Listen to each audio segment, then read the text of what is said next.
today I'm going to be tackling that, the bathroom vent.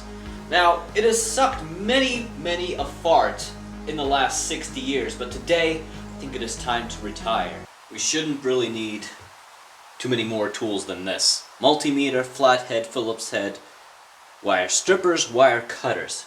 The only time we'll probably wind up needing more tools than that is if shit hits the fan.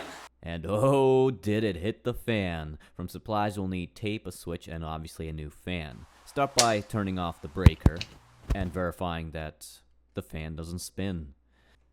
The trouble starts with the attic. I realized that the fan does not actually vent out through the roof like a conventional fan. Instead, it just vented into the attic, but surprisingly there was no mold. Either way, I start by nailing through the roof here so that I can locate where I'm going to drill the hole. This is a hole saw, and it's a 5-inch saw at that. Sawing holes in the roof in the dead of winter, in the rain, is what some people might consider a pro gamer move. I do not recommend it. But this being New England weather, sometimes this is just the best we're gonna get. The trouble I had was that the saw kept gumming up, and so finally I just resorted to drilling holes and perforating the wood there. And then the battery died, of course, and I had to traipse back down the ladder. Then I busted out the jigsaw, which worked really well until the blade broke. Oh, come on. Seriously? But with a new blade and some persuasion, I finally got through.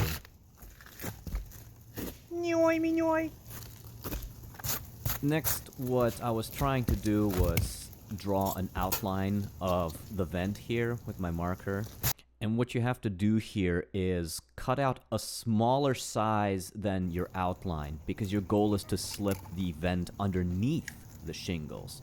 Once you cut out the proper area, then you apply copious amounts of caulk, roofing caulk, and then you slip it under the shingles. The job then gets finished off by nailing it in to the roof, right through the middle. With that out of the way, I go on downstairs to tackle the switch next.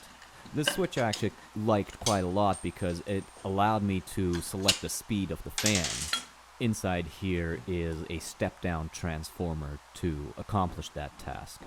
Next, I want to verify that there indeed is no more voltage here, so I carefully undo the wire nuts, assuming that it's a live wire, even if the breaker is off, set my multimeter to AC, and I check between hot and neutral and hot and ground. I pull off the transformer and the switch assembly. For this part, I actually went back downstairs and turned on the breaker to verify which of these black wires was the hot one, because that's crucial for the install. Once I verified it's on the one on the left, I turn the breaker off and I proceed to install my new bathroom switch. So black to black, so hot to hot, and then red goes to the fan. That black wire leads to the fan. Neutral to neutral, or white to white, and finally ground to ground. Now, because this is an older home, it has two conductor wiring instead of conventional hot, neutral, and ground. So what I'm doing here is I am creating a ground wire, a pigtail, so to speak, by screwing a ground wire to the junction box and then grounding the switch to the pigtail I just created. As far as I know, on type AC cable like I have throughout my house, this is a permissible ground, according to NEC 250.118. Regardless, you should do your own research and get it inspected when you're done.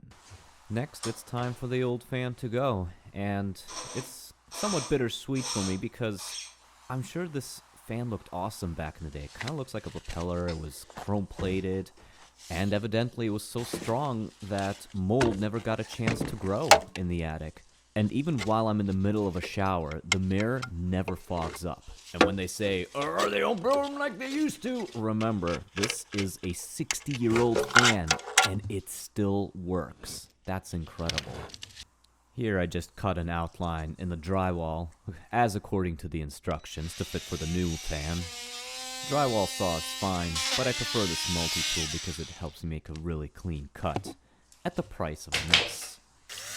Here I add some 1x6s to the roof joist, just to get the proper thickness, and I'm using self-tapping deck screws because they're just really convenient to use in such a tight spot.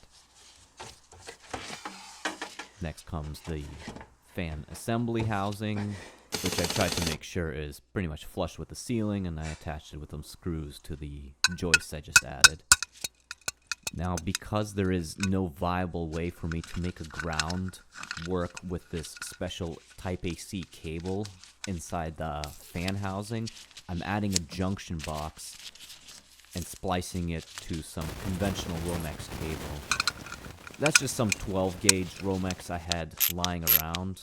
It doesn't have to be that. Well, it has to be sized properly for the breaker and distance. My breaker being 15 amps, 14 gauge would have been fine. I did the same thing with the grounding pigtail as I did with the switch in this junction box, but I also added an extra layer of protection. I put electrical tape around the wire nuts, just in case. I mean, it's close to the roof. In case the roof leaks, I think it's good practice to point the wire nuts upwards and then wrap them in electrical tape. Here I'm just cutting the cable to length, and I'm gonna finish wiring here. Black to black, white to white, and ground to ground. Code says that any cable leaving a junction box should be secured and fastened to a stud within 12 inches of the junction box. And another side note, every wire inside the junction box needs to be at least 6 inches long. Next comes the ductwork. I just secured it with some zip ties and that tape I had as part of my supplies earlier. And conveniently, because it's raining, I got to check for leaks. And that's pretty much the finished product. I had the cover with the spring clips. Make a handsome face. Then I turn the breaker back on and test the fan. And it is working. Whisper quiet. Which is great and all, save for the fact that it was outperformed by a 60-year-old fan. Before, I did not have the problem of mirrors fogging up while I showered, but with this one, the walls are moist, tiles are moist, and it just invites a mold problem, so I swapped it out to a higher rate 110 CFM fan. And so, that's how we install a bathroom fan. I'm going to miss that 60-year-old fan, because it clearly outperformed all the new stuff I have installed, and that includes the upgraded 110 CFM fan. As for why they didn't install a vent, clearly it wasn't needed. If for 60 years no mold built up there, it was never gonna happen. It was strong enough to create positive pressure in the attic itself to make it blow out the sides, out the side vents. Impressive. Yes. Now let's quickly go over time, cost, and difficulty. Because in my case, the shit literally hit the fan, it took me about 6 hours from start to finish, which was replacing the switch, installing a vent on the roof, and actually retrofitting the fan with all the electrical malarkey that I had to do. But in a conventional case, in a relatively normal home with relatively new fixtures, this shouldn't take you longer than 1 to 2 hours. In terms of cost, if you come at it with all the tools already in your toolbox, then it's only going to be as expensive as your new bathroom fan.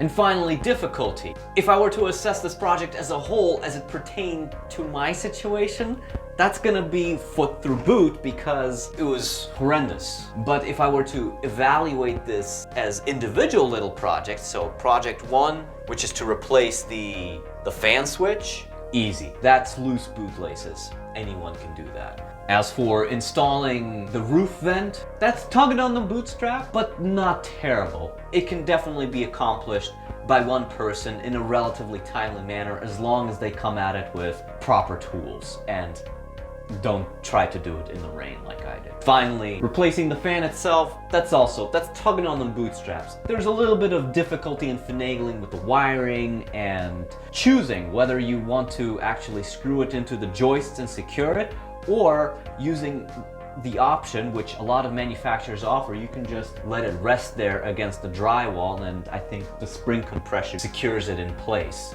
And that's all I have for you today. Thank you for watching. Turn on that like button, blow, on that subscribe button, and I'll see you next time.